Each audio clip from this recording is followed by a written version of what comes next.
Are you brave enough to uncover the secrets of Hollow Creek? Like our YouTube channel and don't forget to subscribe. Why are there not more people talking about Hollow Creek? Hollow Creek was a village shrouded in whispers. Nestled beside a dark and ancient forest, it held secrets best left undisturbed. At its edge, shrouded in overgrown ivy and crumbling stone, stood a house, empty, silent, a beacon for the shadows that danced in the night. The villagers spoke of it in hushed tones, their voices barely a murmur. They warned their children to stay away, their eyes wide with fear. The house, they said, was cursed, haunted. The old house stood as a testament to forgotten times. Its windows, like vacant eyes, stared out at the village, daring anyone to approach. No one dared challenge its silent threat, for they knew the truth that lingered in the air. When the moon hung high and cast long, eerie shadows across the village, a sound pierced the silence. A mournful cry, filled with a sorrow that chilled the very bone, the cry of an owl. Every night, as the clock struck 12, the owl's haunting melody echoed through the village. It was a mournful sound, a symphony of despair that sent shivers down the spines of even the bravest souls. The villagers, huddled in their homes, whispered tales of the owl's cry. Some said it was the spirit of a woman, wronged and forgotten, crying out for vengeance. Others claimed it was a harbinger of doom, a sign of impending tragedy. Whatever the truth, the owl's cry was a chilling reminder of the darkness that lurked at the edge of their world. The owl, with its silver-tipped wings and eyes like molten gold, would perch on the crumbling chimney of the abandoned house.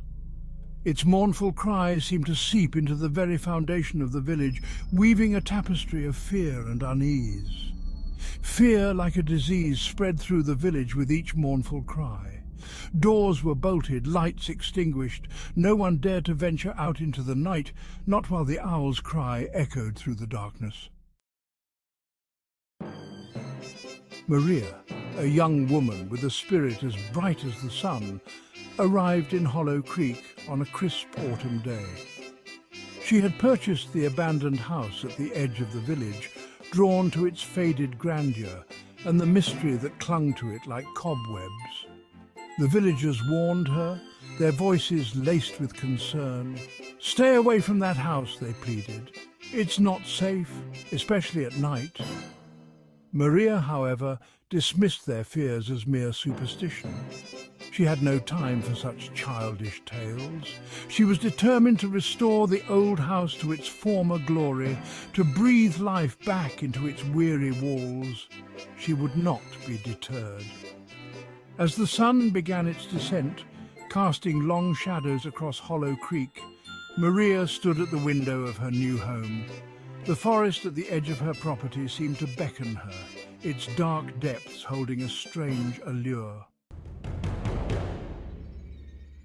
The first few nights in the old house were uneventful, yet Maria couldn't shake the feeling that she was being watched.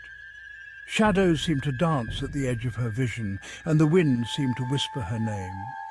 One night, as she sat by the fireplace, a book of local lore open on her lap, she heard it, a low, mournful cry that seemed to come from the very walls of the house. It was faint at first, distant, but it grew steadily louder. Maria closed her book, her heart pounding in her chest. She had dismissed the villagers' tales as mere superstition, but now, alone in the silence of the old house, she couldn't ignore the growing sense of unease that washed over her. She told herself it was just an owl, its cry echoing through the stillness of the night. But deep down, a primal fear began to stir within her. A fear that whispered of shadows and secrets, of things that lurked in the darkness, unseen and unheard. Section 5. A stormy confrontation. One night, as a storm raged outside, unleashing its fury upon the village, Maria heard the owl's cry. It was closer this time, more insistent, as if the creature were right outside her window. Driven by a mixture of fear and curiosity, Maria threw open the window and stepped out onto the balcony. The wind howled around her, tearing at her clothes, and the rain lashed against her face. Through the driving rain she saw it, the owl, perched on a gnarled branch of an ancient oak, its eyes like molten gold, stared directly at her.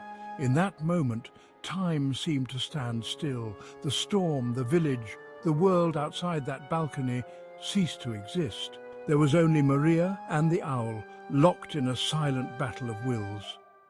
Fear, cold and sharp, pierced through Maria's resolve.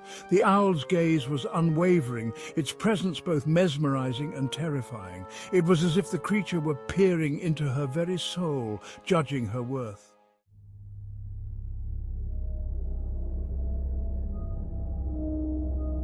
Section 6. The Spirits of the Night. As Maria stared into the owl's golden eyes, the shadows around her seemed to writhe and twist. They took on grotesque shapes, their forms shifting and swirling like smoke in the wind. The air grew heavy, thick with a malevolence that sent shivers down Maria's spine. From the depths of the forest, whispers arose. Faint at first, then growing louder, more insistent, they swirled around Maria, chilling her to the bone. They were filled with anger, with a hunger that made her skin crawl. Maria wanted to scream, to run back into the safety of the house, but her feet felt rooted to the spot. Terror, like icy claws, gripped her heart, squeezing the breath from her lungs. She was trapped, alone in the storm with the creatures of the night closing in. The shadows began to solidify, their forms becoming clearer. They were grotesque mockeries of human figures, their eyes glowing with an eerie green light. They reached for Maria, their long skeletal fingers dripping with an ethereal slime. As the spirits closed in, their icy fingers brushing against her skin, Maria did the only thing she could think of. She remembered the owl's cry, the mournful sound that echoed through the night. It was a desperate hope, a last-ditch attempt to find safety in the face of unimaginable terror. She took a deep breath, trying to ignore the stench of decay that clung to the spirits, and mimicked the sound she had heard. Her voice, thin and reedy, felt small and insignificant against the fury of the storm. For a moment, everything stopped. The wind held its breath. The rain ceased its relentless assault. The spirits froze, their glowing eyes fixed on Maria, and then they began to laugh. It was a horrible sound, filled with mockery and malice. Maria closed her eyes, tears streaming down her face. She had been a fool to come here, to believe that she could conquer the darkness that clung to this house, to this village. She had been naive, arrogant, and now she would pay the price. Just when all hope seemed lost, the owl cried out. It was no longer the mournful sound that had chilled Maria to the bone. This cry was different, stronger, filled with a power that resonated through the night. The spirits shrieked, recoiling from the sound as if it burned them. They writhed and twisted, their forms flickering like flames in the wind. The owl spread its magnificent wings and launched itself from the branch, soaring towards Maria. As the owl flew past her, a gust of wind buffeted Maria, nearly knocking her off her feet. She watched in awe and terror as the owl circled above her, its cries echoing through the storm. The spirits, their forms dissolving into wisps of smoke, retreated into the shadows. They vanished into the depths of the forest, their malevolent laughter echoing after them like a fading nightmare.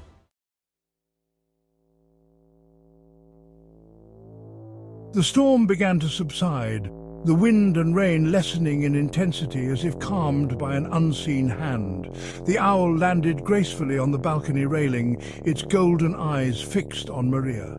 It tilted its head as if studying her, and then it hooted softly. Maria, still trembling from her encounter, stared back at the owl. She could feel a connection to the creature, a bond forged in the face of shared danger. The owl, she realized, was not a harbinger of doom, but a protector, a guardian of this place. She reached out a hand, her fingers trembling slightly, and gently stroked the owl's soft feathers. The owl made no move to harm her, only blinked slowly, its gaze unwavering. It was as if the creature understood her fear, her gratitude. In that moment, under the watchful gaze of the owl, Maria knew she was safe. The spirits, though vanquished for now, would undoubtedly return. But she was no longer alone. She had found an ally in the most unexpected of creatures. From that night forward, Maria was no longer afraid of the owl's cry. She would often sit on her balcony, listening to its mournful song, knowing that it was a song of protection, a ward against the darkness that lingered at the edge of the village. The villagers, witnessing the bond between Maria and the owl, slowly began to shed their fear. They came to understand that the owl was not a harbinger of doom, but a guardian. Its cries a warning, a call to vigilance. And so, the village of Hollow Creek found a new sense of peace. The abandoned house at the edge of the forest was no longer a place of fear, but a beacon of hope. And the owl, with its piercing gaze and mournful cry, continued its nightly vigil, the protector of Hollow Creek, its song a reminder that even in the darkest of nights there is always light to be found.